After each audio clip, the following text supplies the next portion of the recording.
Today I want to show you technical stock analysis for beginners. This really quick guide to help you on your investment journey to make that decision unemotionally. I use this myself and I want to share it with you today as easy as possible so that you do not need to rely on anyone else but your own judgment with your own hard and cash.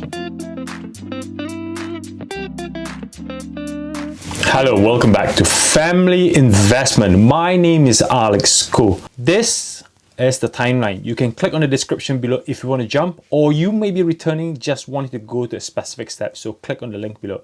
But if you're here for the first time, I recommend you to go through the whole video because I've got key points that I would like to highlight in this really quick summary video. So let me give a really quick introduction. All I want to say firstly and foremost is everyone will do it differently. There's no one textbook to teach about technical stock analysis. This is my method that I've used, which I feel that it's been successful. Nobody knows what's happening tomorrow. We are just simply using data to try to forecast, to try to make that ultimate decision to buy or sell. So in this chart here, I want to emphasize again and again that this is not the one solution for all. There are many ways to skin this cat.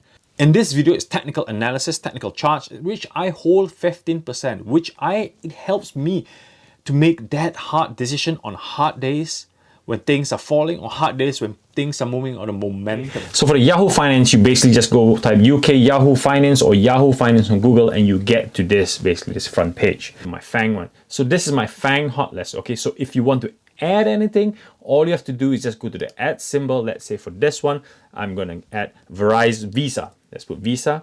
I'm going to click on Visa and click yes. And next thing is Visa will be on my hot list. I'll explain to you later, halfway through the video, why this is important for your quick feeds. Because when you're investing on a really active day, the last thing you want to do is waste your time looking for stocks. But this is how I set it up. Okay, so I'll click on Apple. You go and click this full screen here, full screen. Click on the full screen, okay? You should be having this as your default. Most likely, this is your default for your Apple screen. So now I want to go through the steps of what you need to set up and then get you ready and prep for it. So firstly, I want to go as add an indicator, go indicator, go to moving average, okay? Moving average, click on that one. And moving average, leave it as 50, okay? Very important, 50 days here, okay? There are 50 days and the rest, don't do anything, keep it as a default and just click save, okay? So you get that purple line, just that you can change the color if you want, but for me, I just stick to default. And the next one that you need to add in is, your indicator is your RSI, which is mainly default called RSI, Relatively Strength Index. Click on that one, 14 period, overbought 80/20, that's how I set it up, and then click save, okay? Then you should have your RSI down here. Okay, the next one, which I like and very important one, is my stochastic. Okay, this is stochastic. Okay, this is the stochastics one. I click on stochastic, 14 day again, 80/20. Leave the rest as default. Give the two different colors and click save. You should get your third chart there. Okay, and the next thing what I like to do is just to set up the setup a bit. So I like to go year to date. So basically this year, from January to year to date, because that's why you can put 1 year, 2 years, it's up to you, but I go year to date because that's the most recent one. The interval, I switch between 1 day or 4 hours, depending on how fast, rapid changing the data is, but I normally keep it 1 day, but sometimes you can switch around the 4 hours if you want. And the last bit that I want to show you is candlesticks. Okay, click on this line here and go candle. Boom, you see the red and the green. Red meaning down day, green meaning it's an up day. Simple as that. So that's it. That's it in that really quick couple of minutes to show you how you set up your desktop. And then once you set up your desktop, and all you want to do is, let's say you want to go to a different stock. Let's say I go to my hot stocks here. I've got my hot stocks. I've got race, Ferrari. I click on Ferrari. And then boom, the setup is there already. And if I go to Nike, boom, the setup is there. So I don't have to change it anymore every time I set it up. And this is me really quick switching front and back on how you want to view your stock. But you need to understand what this terminology, what all these indicators are.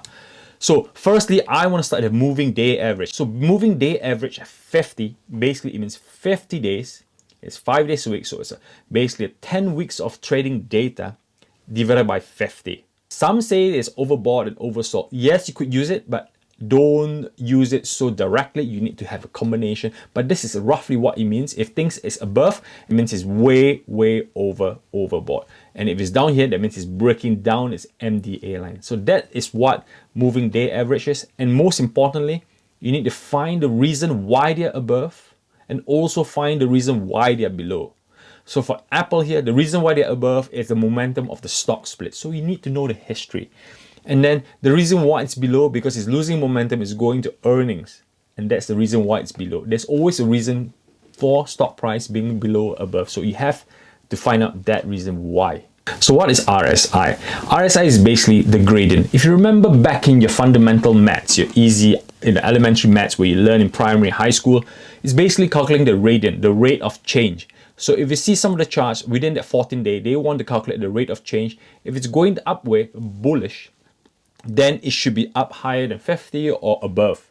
So that's the bullish trend. But if it starts coming down below, that means it's starting to lose the momentum. The gradient is starting to change. It's starting to move downwards on the downward spiral. Another thing that I want to emphasize is you shouldn't use RSI to compare two different stocks.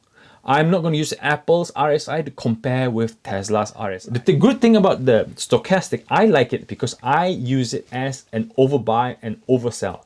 And I can compare this with Apple and Tesla. So if I've got money, £1,000 today that I would like to invest, and I go to Stochastic and I compare two stocks saying, wait a minute, Apple looks more appealing, Apple looks cheaper than Tesla, who is on a Stochastic 40, but Apple's on 30. When I say support lines or support levels, it's really important. And with the candlesticks, you can actually pick out the support levels. So for me, using candlesticks, I will try to find 3 points, okay? So 3 points of the lowest support level, meaning the price point will be higher. I want to find where the support below levels, where they can fall to. I'll try to use the ruler indicator to move it up and down to see where they can find 3 or more points. The more points I find on a particular price, that is the support line that it should be on. And then I start moving downwards. The same goes for the ceiling as well. So if you have a stock that's dropped from somewhere high, but you want to find what is the next ceiling, it is not the next highest point. You need to find where it previously have met that line on that day. First one I want to explain is I'm going to go step by step on the indicators. First, I'm going to start with the RSI. I've left a line pre-drawn at 45, 46. So I go at the point where the last huge sell-off, which is back on 11th of August. Last sell-off point here, RSI hit 46. And I'm fine going up again. When was the last time there was a good sell-off? Which is 8th of September, which again is about 46, 47. So it's quite close. And then I go again further on the 24th of September. Again, there's another, it's quite close to about 47. And now I move to my stochastic here, the black and red stochastic line, which we've pre-set up. So again, I'm going to do it independently. The last time it was oversold on the 11th of August, it did close to 20. And then on the 11th of September, again close to 20. And then back historically as well. And now I look at tomorrow, what's going to happen. As we stand, our stochastics already below 10. It's even lower. It's really oversold for the last 2 weeks. Look, that stochastic trend line has shown really low. It's screaming. RSI is screaming, stochastic is screaming. Moving day average is also screaming that it's below. It doesn't mean that that is the bottom, but it shows that we are on the bottom and we would fall further and we could turn. But when are we going to turn? That is the question. And then the fourth one, the next one I'm going to go to is the support levels, will help me make my decision. What's going to happen tomorrow? So where is the next line? I'm going to find 3 key points here, okay? So I found one key point at 375. This is really estimate. No, I found 1, 2, 3, 4. So I'm going to plot this line here. So that is a good point at 377. That might be the next support that is going to try to break through. And then I'm going to fall back a bit further to see when is the next one. Oh, wait. The next one is here at 332 because there's 1, 2, 3, 4, 5. So if I plot this point here, it looks like at 415, I can see about 6, 7 lines being used. So at 422 might be the next line. So it might hit 400 and then rapidly go on to 422. So that might be my reward versus my risk of it might drop at 331. So you can make a decision saying, these are my ceiling, my support level, this is where I am. And I've seen the trend that is already oversold, but how far will it go? So in this point, for me personally, you might make a different decision. I think if it starts hitting this level here for Tesla at 374 tomorrow, I might buy a bit, but I'm going to leave some cash in case it falls below. If not, I will also leave some. If it starts bouncing back up, I will try to quickly buy in on momentum before it reaches 422, because that's my upside. So that's what I'm doing. I'll plan it two ways. Buy it when it hits that line. If it goes further, I'll wait until my next buy to close to that line. Or if it reverses, I'll try to buy quickly before it hits the top line. That's my reward. For Apple, I will go and look at my, again, start off my RSI. In my RSI, I've drawn two lines here historically when they always start to sell off at the bottom on the previous historic. And then I go to my stochastic. I can see that tomorrow it's already sitting about 16, already past 20. It's already shouting out. But look at it. You need to do one tip that I like is I look at the previous sell. So look at this part here. On the 9th of the 9th when it's oversold, it took around about 2 weeks, 9th to the 24th. So almost 2 weeks before it turns back up. So it stayed under 20 for about 2 weeks. And then I go back here and look. Also similar trend. Apple will have about a 2-week sell-off before they jump back up. And here, around about a week. So a week or 2 weeks. So I'm sitting here already hitting last week. So that's why I say that Apple might be selling for another week or two before we see any good generalization of bounce up. Now I go to my last part, which is my trend line, which I've plotted my price point. As you can see, I've already plotted in advance 108 and 110, and then another line about 102.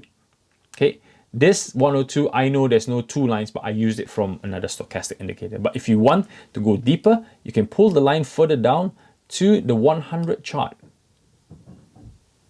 Okay, so like I said, the trend line, everybody will see it differently. You will see it different from me, and I will see it different from another guy next door.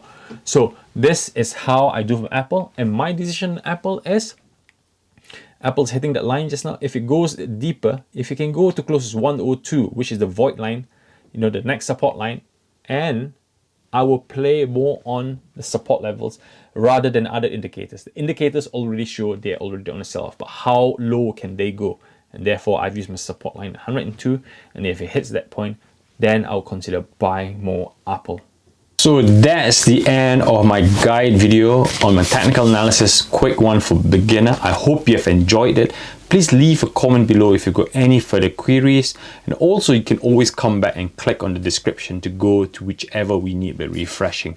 I hope the 3 example you find it useful. So hopefully in future on my videos I'll be using the same steps again and again and again, so that it can help you understand my view, and then you can go away and do your own research to build your own point of view, your own analysis, and make up your own decision, so you don't have to rely on anybody else.